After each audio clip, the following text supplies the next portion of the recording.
بسم اللہ الرحمن الرحیم الحمد للہ رب العالمین الصلاۃ والسلام علی سید المرسلین و خاتم النبیین اما بعد۔ صحیح بخاری باب کتاب القصوص، حدیث نمبر 1048، اردو ترجمہ۔ نبی کریم صلی اللہ علیہ وسلم کا یہ فرمانا کہ اللہ تعالیٰ اپنے بندوں کو سورج گرہن کے ذریعے ڈراتا ہے، یہ ابو موسیٰ اشعری رضی اللہ عنہ نے نبی کریم صلی اللہ علیہ وسلم سے روایت کیا ہے۔ ہم سے قنیبہ بن سعید نے بیان کیا، کہا کہ ہم سے حماد بن زید نے بیان کیا، ان سے یونس بن عبید نے، ان سے امام حسن بصری نے، ان سے ابو بکر رضی اللہ عنہ نے کہ رسول اللہ صلی اللہ علیہ وسلم نے فرمایا، سورج اور چاند دونوں اللہ تعالیٰ کی نشانیاں ہیں، اور کسی کی موت و حیات سے ان میں گرہن نہیں لگتا، بلکہ اللہ تعالیٰ اس کے ذریعے اپنے بندوں کو ڈراتا ہے۔ عبد الوارث، شعبہ، خالد بن عبداللہ اور حماد بن سلمہ، ان سب حافظوں نے یونس سے یہ جملہ کہ اللہ ان کو گرہن کر کے اپنے بندوں کو ڈراتا ہے بیان نہیں کیا، اور یونس کے ساتھ اس حدیث کو موسیٰ نے مبارک بن فضالہ سے، انہوں نے امام حسن بصری سے روایت کیا۔ اس میں یوں ہے کہ ابو بکر نے آن صلی اللہ علیہ وسلم سے سن کر مجھ کو خبر دی کہ اللہ تعالیٰ ان کو گرہن کر کے اپنے بندوں کو ڈراتا ہے، اور یونس کے ساتھ اس حدیث کو اشعث بن عبداللہ نے بھی امام حسن بصری سے روایت کیا۔ حدیث نمبر 1049، سورج گرہن میں عذاب قبر سے خدا کی پناہ مانگنا۔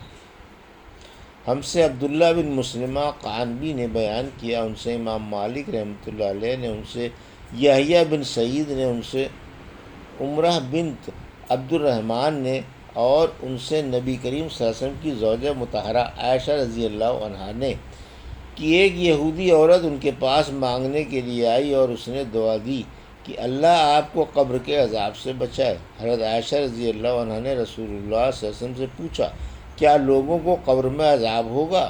اس پر آپ صلی اللہ علیہ وسلم نے فرمایا، میں اللہ تعالیٰ کی اس سے پناہ مانگتا ہوں۔ حدیث نمبر 1050، اردو ترجمہ۔ پھر ایک مرتبہ صبح کو کہیں جانے کے لیے رسول اللہ صلی اللہ علیہ وسلم سوار ہوئے، اس کے بعد سورج گرہن لگا۔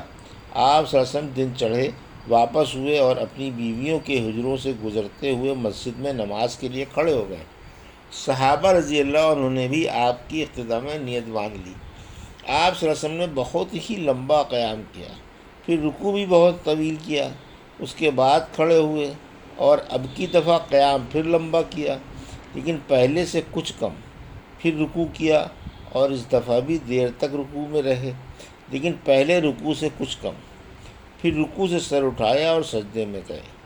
اب آپ پھر دوبارہ کھڑے ہوئے اور بہت دیر تک قیام کیا لیکن پہلے قیام سے کچھ کم، پھر ایک لمبا رکوع کیا لیکن پہلے رکوع سے کچھ کم، پھر رکوع سے سر اٹھایا اور قیام میں اب کی دفعہ بہت دیر تک رہے لیکن پہلے سے کم دیر تک۔ چوتھی مرتبہ پھر رکوع کیا اور بہت دیر تک رکوع میں رہے لیکن پہلے سے مختصر۔ رکوع سے سر اٹھایا تو سجدے میں چلے گئے۔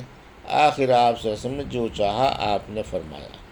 اسی خطبے میں آپ نے لوگوں کو ہدایت فرمائی کہ عذاب قبر سے اللہ کی پناہ مانگیں۔ حدیث نمبر 1051، گرہن کی نماز میں لمبا سجدہ۔ ہم سے ابو نعیم فضل بن دکین کوفی نے بیان کیا، انہوں نے ہم سے شیبان بن عبد الرحمن نے یحییٰ ابن کثیر سے بیان کیا، ان سے ابو سلمہ بن عبد الرحمن بن عوف نے، ان سے عبداللہ بن عمر رضی اللہ عنہ نے کہ جب نبی کریم صلی اللہ علیہ وسلم کے زمانے میں سورج کو گرہن لگا تو اعلان ہوا کہ نماز ہونے والی ہے۔ اس نماز میں نبی کریم صلی اللہ علیہ وسلم نے ایک رکعت میں 2 رکوع کیے اور پھر دوسری رکعت میں بھی 2 رکوع کیے۔ اس کے بعد آپ صلی اللہ علیہ وسلم بیٹھے رہے قعدے میں یہاں تک کہ سورج صاف ہو گیا۔ عبداللہ نے کہا، حضرت عائشہ رضی اللہ عنہ نے فرمایا، میں نے اس سے زیادہ لمبا سجدہ اور کبھی نہیں کیا۔ حدیث نمبر 1052، سورج گرہن کی نماز جماعت کے ساتھ ادا کرنا۔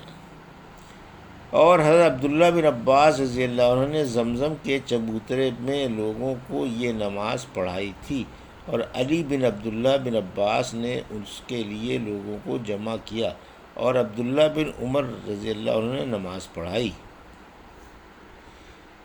ہم سے عبداللہ بن مسلمہ قعنبی نے بیان کیا، ان سے امام مالک نے بیان کیا، ان سے زید بن اسلم نے بیان کیا، ان سے عطا بن یسار نے بیان کیا، ان سے حضرت عبداللہ بن عباس رضی اللہ عنہ نے کہ نبی کریم صلی اللہ علیہ وسلم کے زمانے میں سورج کو گرہن لگا تو آپ صلی اللہ علیہ وسلم نے نماز پڑھی تھی۔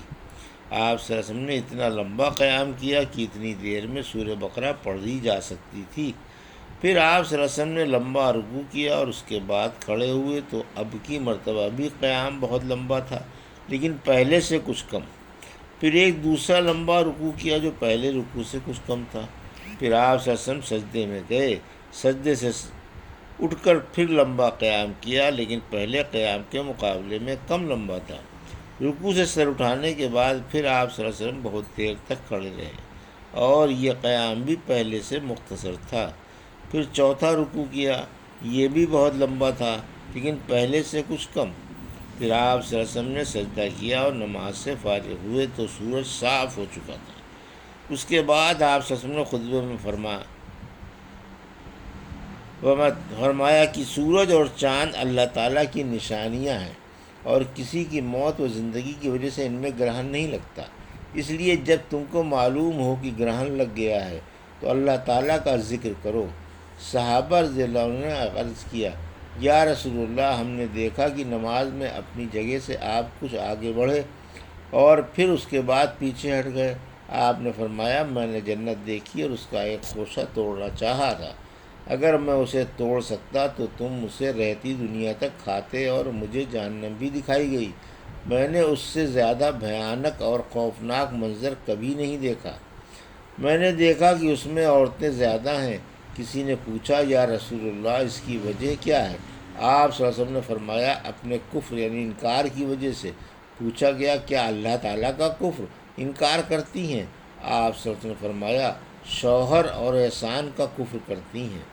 زندگی بھر تو کسی عورت کے ساتھ حسن سلوک کرو، لیکن کبھی اگر کوئی خلاف مزاج بات آ گئی تو فوراً یہی کہے گی کہ میں نے تم سے کبھی بھلائی نہیں دیکھی۔ حدیث نمبر 1053۔ سورج گرہن میں عورتوں کا مردوں کے ساتھ نماز پڑھنا۔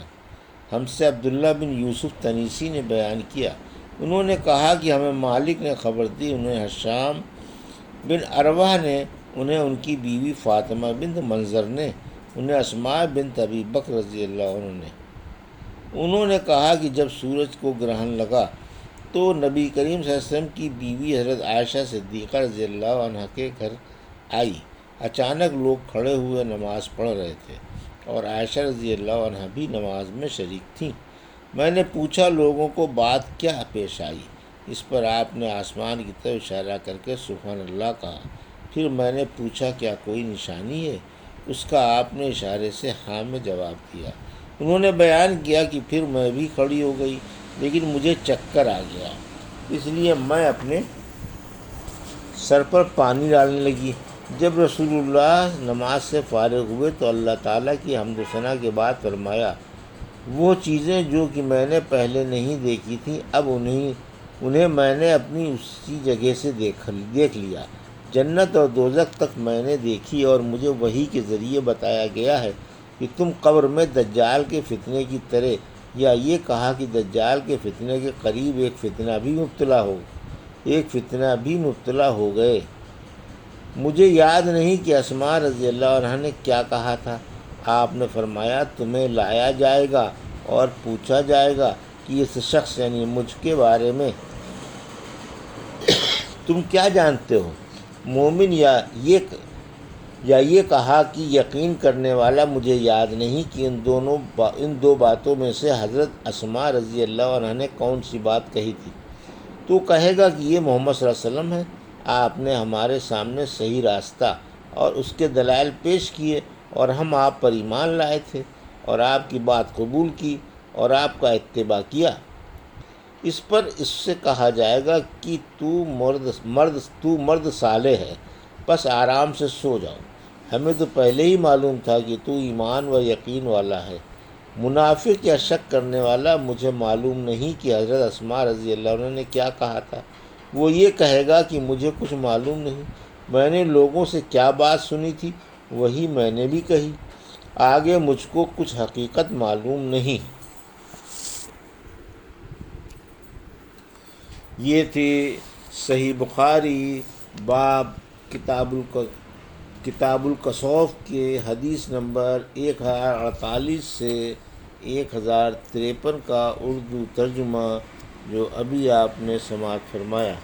اللہ سے دعا ہے کہ اللہ ہمیں ان حدیثوں کی صحیح سمجھ عطا فرما اور ان پر عمل کرنے کی توفیق عطا فرما، آمین یا رب العالمین۔